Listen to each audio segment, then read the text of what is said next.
Hello and welcome to the latest edition of Fuse News, coming to you live today on Facebook and YouTube. Here's today's top stories.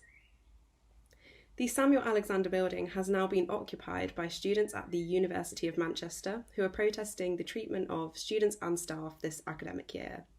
Tom Grant was at the scene yesterday when the occupation began. Here's his report on all the demands that need to be met and what's going on with the occupation.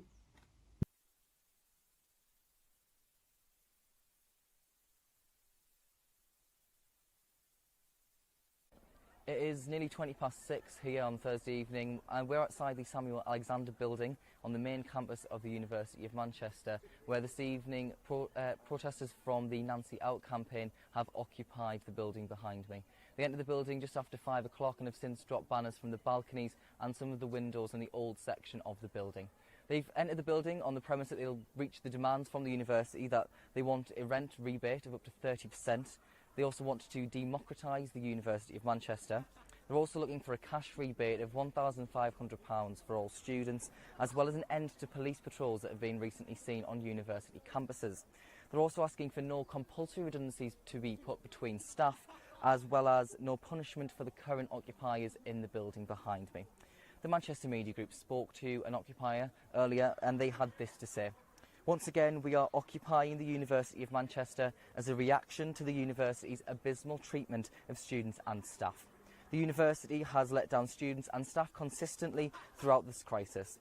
In semester one, we saw students get fenced in, a racist assault on campus and horrific living conditions for students in halls. Now in semester two, we are still dealing with poor living conditions on top of overzealous police patrols on campus, threats of staff redundancies and an all-student vote of no confidence that has been ignored by management. We have no option but to occupy, and we will not be leaving until demands are met. We are currently unaware of how long these students will be occupying this building, but do keep up to date with Fuse News, Fuse FM and the Mancunian for all the latest updates. Tom Grant, Fuse News. That was Tom Grant there reporting on the occupation. In other news, after AJ Tracey made an impromptu appearance at Plattfields Park on Monday afternoon,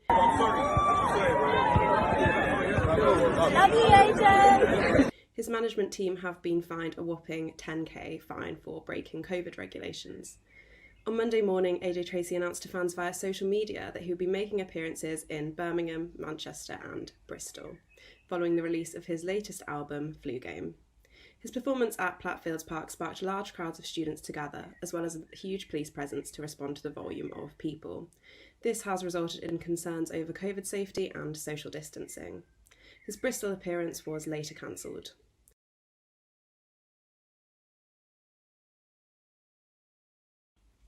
Following this, 2 security guards have been charged following the incident of racial profiling involving Zakadan, which took place on the University of Manchester Fallowfield campus on the 14th of November 2020.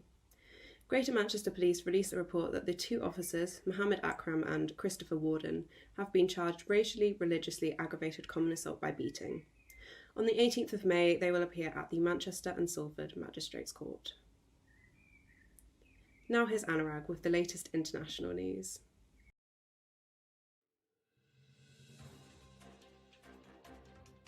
Hi, welcome to the international news bulletin of Fuse News at the University of Manchester. The big news is coming from India, where the country has recorded the highest one-day tally of new COVID-19 cases anywhere in the world. That's around 315,000, and the country's highest number of deaths over 24 hours. To brief us more about the situation on ground, CNN correspondent from India, Prashasti Shandelia, is joining us. So during this time of emergency and global pandemic, Prashasti is continuously reporting from ground zero for CNN News 18. So Prashasti, welcome to the University of Manchester, and thanks for giving us your time from your hectic schedule. Thank you so much, Anurag. Thank you. I hope the inputs that I share are, valuable enough to shed some light here.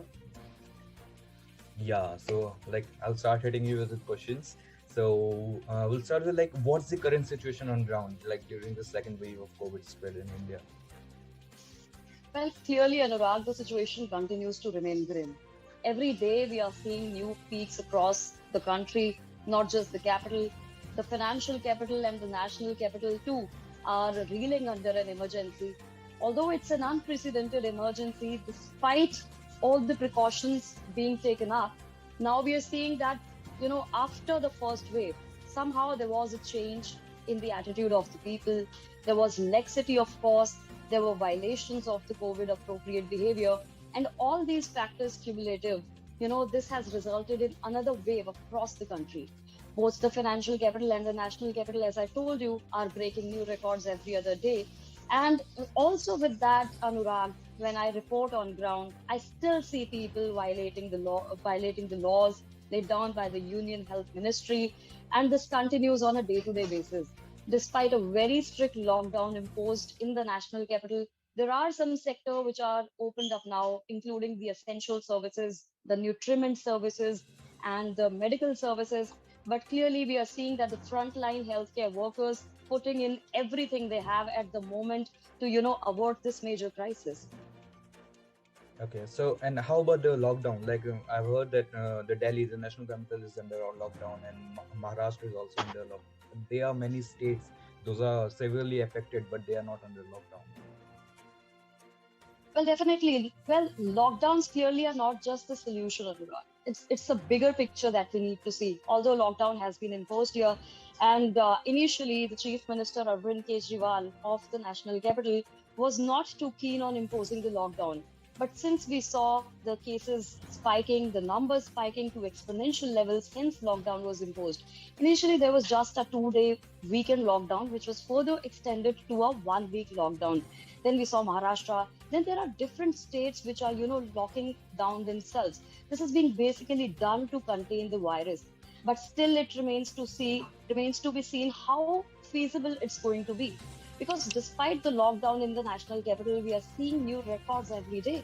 Yesterday itself, Anurag, more than 28,000 cases were reported in Delhi, with an average of more than 1,000 infections per hour. The situation definitely continues to remain grim. A couple of days back, there were 277 deaths which were reported in the capital, with an average of almost 5 deaths in, almost 10 deaths in 5 minutes. So the average clearly is serious. The situation continues to remain grim. Most of the mega cities of the country are imposed under lockdown. And but still, people need to understand their responsibility at this point of time. We are seeing different sectors working day in and day out. We see, the police personnel stepping out every day, the security personnel, the healthcare workers, journalists, trying to put what they have at the moment. But it remains to be seen how people adhere to the COVID appropriate behavior. That too remains to be seen. Okay. And how about the healthcare infrastructure challenges? Like from social media to mainstream, like we are observing the oxygen, like lack of oxygen in hospitals. So, what about those? Well, clearly, Anurag, the health infrastructure is enormously outstretched present because of the number of cases spiking to exponential levels. Earlier in the month of March itself, the capital was recording almost 300 to 400 cases on a daily basis. Now the number has increased massively. So this wave was not predicted actually. The worst part about this wave was it wasn't predicted by anybody. Like COVID itself wasn't predicted, so was this wave. After September and November, when the first wave ended, things were crawling back to normalcy. The economy was crawling back to normalcy. Different, sectors of the industry were opening up. And this is what happened to the health infrastructure as well. With almost 300 cases coming on a daily basis in Delhi, the health infrastructure was, prepared for the kind of, situation that was present there. But with this sudden spike, Anurag, we are seeing that the health infrastructure is also trying to come to terms with this unprecedented emergency, which is why we are seeing that there are various healthcare workers who are putting in whatever they can. They're working beyond their shifts. We are seeing deficit of oxygen supply, life-saving medicines, and there is a fear and panic among people. People are also, thinking that if they admit their loved ones or themselves to the hospitals, they might get saved. So these apprehensions and coupled with the unprecedented spike in the numbers are massively impacting the health infrastructure, which is why the chief minister also urged the people to get themselves hospitalized only when it's extremely important, only when it's extremely serious. And which is why we are seeing the health infrastructure being massively outstretched. But the government is taking cognizance of the entire situation. We are seeing the government making arrangements at the 11th hour to see if the situation doesn't get out of hand anymore. Okay, and what about the vaccination? Some reports are suggesting that government of India have exported vaccines like outside the country, like to other countries, and now they are lacking with the quantities like in India itself. Well, which is exactly why Anurag, the Prime Minister, held a very crucial meeting with the vaccine manufacturers of the country. And this came after the announcement that there's going to be a universal vaccination of all the residents of the country above 18 years of age from 1st of May. So this is being done, A, to counter the spread of the virus, and B, to universally vaccinate the residents of the country. Now we are hearing that the country is equipped with the vaccinations, which is why we are starting with the universal vaccination policy. So from 1st of May in the country, everybody who's above the age of 18 will be eligible to get themselves vaccinated.